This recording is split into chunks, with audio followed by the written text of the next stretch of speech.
I was inspired to write 10 Letters from America by the fascination I have always had with the diaspora local relationship integration.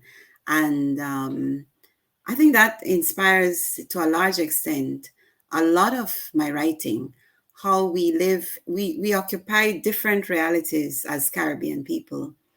No matter which Caribbean country you're from, you have a reality that is where you live, and you have another reality where your relatives are, especially those relatives who are supporting you financially or whose welfare you're concerned about. So the dynamics of that reality or that relationship has been part of my writing, yeah, for many for as long as I can remember.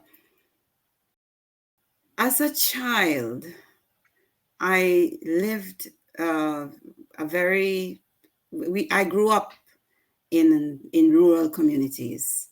I grew up very much close to the written word because books were just part of my life, and I really had this wonderful relationship with words from 8 years old and up. I love to read. I just could not stop reading.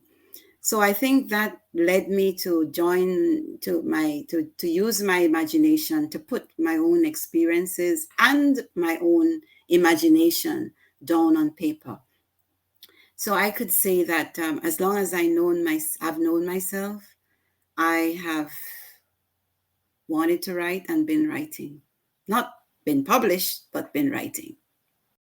My favorite writers include Caribbean writers like Naipaul, and also writers such as Ngugi from Africa, the Kenyan writer Ngugi.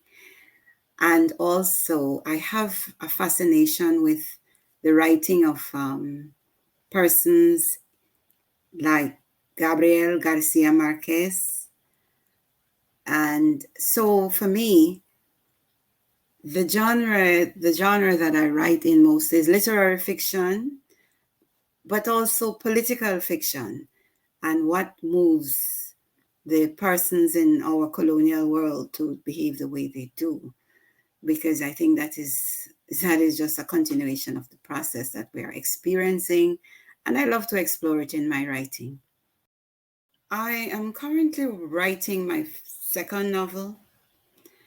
Well, hopefully published as my first novel. I am writing on a novel which is an exploration of the contradictions and political experiences in set in Belize, but hopefully will reflect the colonial experience in the Caribbean, and also linking that to the cultural dynamics of our multiracial societies. I think that at the base of all of that I've said, there are human questions that I am hoping to explore, as well as creative issues in relation to how do we bring in who we are as Caribbean people into the mix of the history. So we'll see.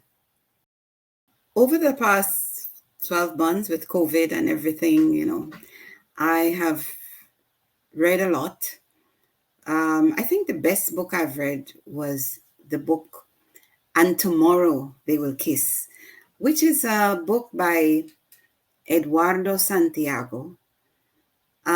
It's a Cuban-American writer who explores the dynamics of the lives of Cubans living in America, and the cultural context of that experience. And I am fascinated as well by the Latin cultural, the diverse Latin cultural experience in the United States. and other parts of the Caribbean, because I think that also brings to the table other realities that I'm interested in. I am currently rereading Naipaul. As I said, I enjoy his writing, I enjoy his work. And I'm rereading his book, A House for Mr. Biswas, because I think that represents a very interesting mix of life and picture of life in the Caribbean, but through the eyes of these characters in Trinidad and Tobago. And so that's what I am currently rereading.